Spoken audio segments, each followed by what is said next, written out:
Saya akan membahas tentang permasalahan yang timbul, terutama terkait dengan permasalahan-permasalahan siswa yang ada di satuan pendidikan. Salah satu yang umum didapatkan dalam permasalahan yang awal muncul di proses pembelajaran adalah masalah motivasi belajar siswa.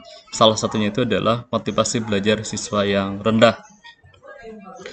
Judul atau topik bahasan yang akan saya bahas adalah motivasi belajar siswa rendah. Topik pembahasannya terdiri dari 4 bagian. Pertama adalah deskripsi permasalahan motivasi belajar, keduanya akar permasalahan motivasi belajar, ketiganya alternatif solusi motivasi belajar, dan yang keempat hasil solusi masalah motivasi belajar.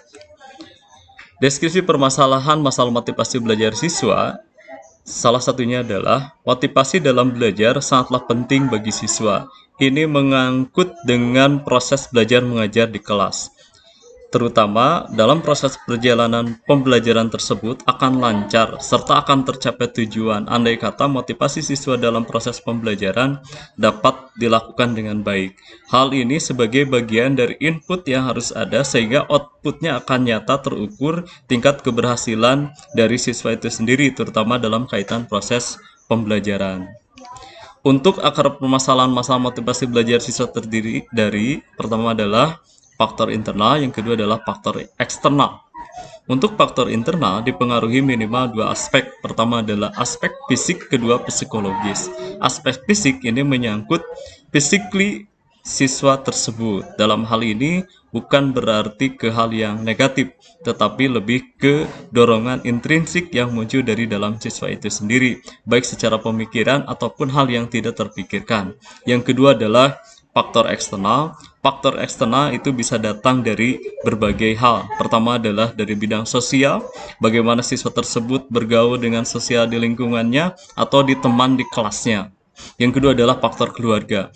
Ini juga penting terkait dengan faktor eksternal yang mempengaruhi tentang motivasi belajar siswa. Keluarga memiliki peran yang penting dalam menumbuhkan minat motivasi belajar siswa, baik itu rendah maupun tinggi. Yang ketiganya adalah lingkungan pembelajaran. Lingkungan pembelajaran ini akan mensupport akan aspek sosial dan keluarga sehingga tercipta lingkungan pembelajaran yang kondusif. Dan ketika sosial keluarga lingkungan pembelajarannya ada serta kondusif dan harus didukung oleh faktor eksternal yaitu kaitan dengan guru. Gurunya minimal memberikan kenyamanan sehingga akan muncul permasalahan yang tidak diinginkan yang mengakibatkan masalah motivasi belajar siswa itu sendiri. Kemudian sumber belajar. Sumber belajar ketika tidak ada juga masalah. Fasilitas belajar juga sama. Ketika tidak kondusif, tidak nyaman, maka akan muncul permasalahan motivasi belajar yang rendah.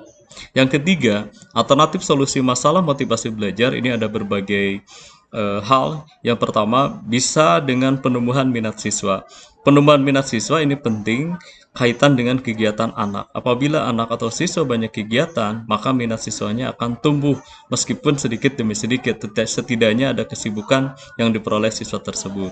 Yang kedua, meyakinkan akan manfaat materi bagi kehidupan siswa. Bahwa setiap pembelajaran itu akan ada pembelajaran nyata yang dapat digunakan oleh siswa itu sendiri, terutama dari sisi manfaat. Yang ketiga, mengembangkan kreativitas guru dalam menyampaikan pembelajaran. Artinya, kreativitas guru itu harus ada dan kalau bisa harus variatif, lebih dari satu kreativitas setiap pertemuannya sehingga siswa merasa tertarik, sehingga siswa merasa nyaman dan antusias.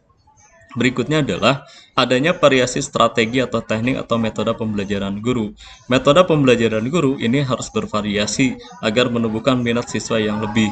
Selanjutnya, selain itu adalah perhatian orang tua. Perhatian orang tua itu penting terkait dengan motivasi siswa.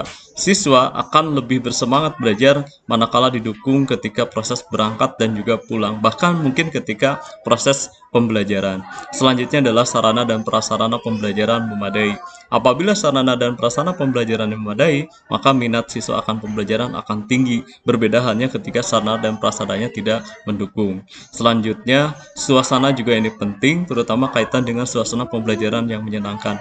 Apabila suasana pembelajarannya menyenangkan, maka kondusivitas di lapangan ataupun di pembelajaran akan terkendali. Yang keempat adalah hasil solusi masalah motivasi belajar.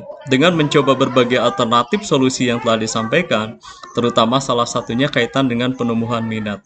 Penumbuhan minat siswa sehingga terprogres persentase peningkatan minat siswa yang menunjang proses kreativitas dan nilai target siswa yang diharapkan meskipun belum maksimal. Setidaknya minimal ada minat dulu, maka proses pembelajaran akan tumbuh berkembang dan terprogres dengan